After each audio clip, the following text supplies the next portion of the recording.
Hey everybody, this is Perch, and I mean, it's been a thing in comics for a long time. Like, how can nobody understand that Clark Kent is Superman? He just puts on glasses, and like only everybody would know his secret identity. So what gives here? Well, finally, back in 1978, DC decided to answer that question in Superman 330, and the cover is awesome because it's a very frustrated Superman, and he has his glasses on. He's talking to Lana. He's like, Lana, now do you believe I'm Clark Kent? And she's like, of course not. What kind of idiot do you take me for? This is what Clark looks like. And it's reveals the startling secret of how Superman fools the world with his Clark Kent identity. And what's funny is I've seen writers, in the last 20 years or so struggle with this question. Question was answered. Here, it's in this comic. We're about to find out how this all went down, and it's creepier and weirder than you think. So anyway, let's get into this comic. This is by Barton Pascoe, and it's based on a story concept by Al Schroeder III. This is some great Curt Swan art. Now, Curt Swan's a name that you don't hear a lot about these days, which is a shame because he just drew a solid, iconic Superman. Curt Swan Superman just always looked like Superman, and it always Swan made it look very effortless. That he could just have all these characters, and it just Clark and Lana and Lois and Perry and Superman. It just he just drew the characters in their very iconic ways.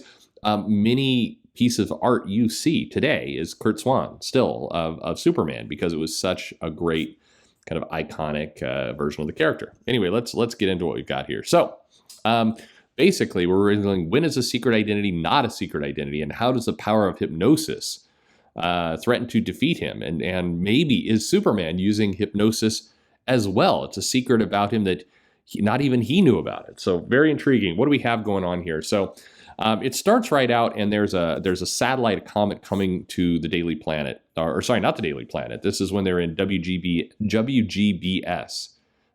Which I love the idea that you have a news station with BS in the title. I think it's very 2021, very contemporary. But basically, a satellite's hurtling toward the building, and we get these awesome panels of Lana and Jimmy like, okay, quick, switch into Superman. And for whatever reason, Lana is like suddenly using a bunch of like she calls him love, like she's adopted a British accent for some reason, but that's okay. I love that. So Lana and Jimmy are like, hey, dumbass, get in there and stop this. You're clearly Superman. We can't afford to play games. I love this. Any other time we'd indulge you and pretend to believe your 300th queasy stomach routine, making believe we didn't know you were stepping away to the nearest stock room and ripping off those phony eyeglasses and that silly blue suit. It's hilarious. It turns out this is a dream. But Clark, basically his dream causes him to think like, this is the dumbest thing I've ever done. He's like looking at himself with the glasses, is like, only an idiot would believe this dream. This is just stupid. Superboy, and he's kind of like, oh my God, are they fooling me? Does everybody have they been humoring me, playing along with this gag, or what's going on? So he gets on the bus to head to the TV station, WGBS, when suddenly he's encountered by a supervillain who's floating over, and Superman quickly flies into the sewer to get changed. The thing that was great about comics during this era, by the way, is that you have all these little asides. Like you'd have these little. I mean, it's funny because people beat up on Bendis for having lots of dialogue. There was tons of dialogue on these pages, but it was a wealth of dialogue. You had thought bubbles, you had different thoughts, you have different people coming in and out. You didn't have everybody talking the same. I like these construction workers like, did you just feel something like a gust of wind? A wind in a sewer, Harvey. Don't be stupid. It's little things, but it was charming. Anyway, so Superman flies in to try and take this guy out, and discovers it's the Spellbinder, and the Spellbinder can basically mass hypnotize people. He's got them throwing their money into his bag, which is a very inefficient criminal way to do that. He threatens the life of a little girl, but ultimately he hypnotizes Superman to believe this giant crystal monster is coming out. Superman starts fighting it. All the people are like, what is Superman doing? Because there's nothing there. He's basically kind of just jerking around in the air. And he realizes that he got hypnotized. So this is a problem.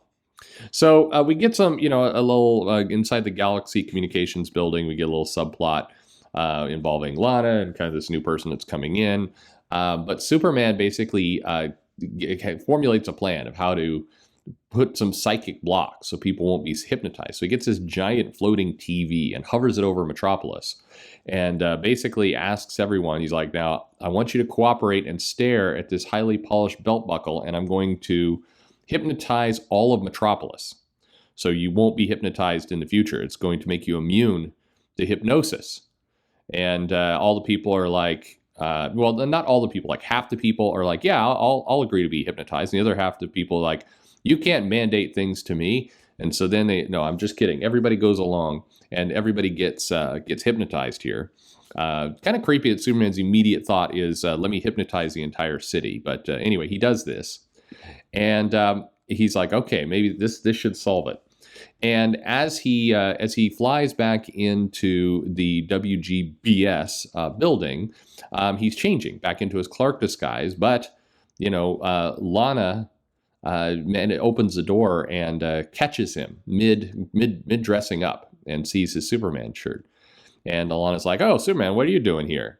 And he realizes that she doesn't recognize him as Clark Kent, which is very weird. So even though he's got the glasses on, she doesn't. He's like, you look nothing like Clark Kent. What are you talking about? Which is kind of the cover image.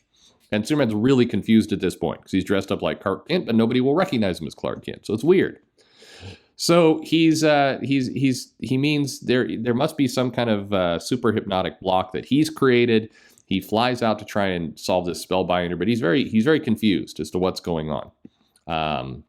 Why now do people no longer recognize Clark Kent? Did he do something in his when he hypnotized the city to, somehow reverse, I don't know, cause problems there? So he runs again into Spellbinder, but realizes that Spellbinder still has some kind of hypnotic effect on him. It's just not it's not working.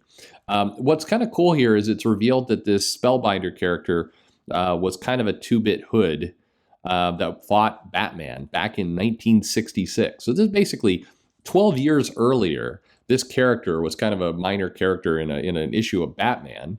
And then, the strength of the editorial team at DC basically gets this character, updates him, and, brings him into Superman. I love that too. I love the callbacks. But anyway, he still manages to defeat Superman. He flies away using a really goofy jetpack. We get a picture of Superman shaking his fist in the air, which is pretty cool. How dare you? So, and then he finally starts to think, wait a minute, I've hypnotized myself in the past. What did I do wrong?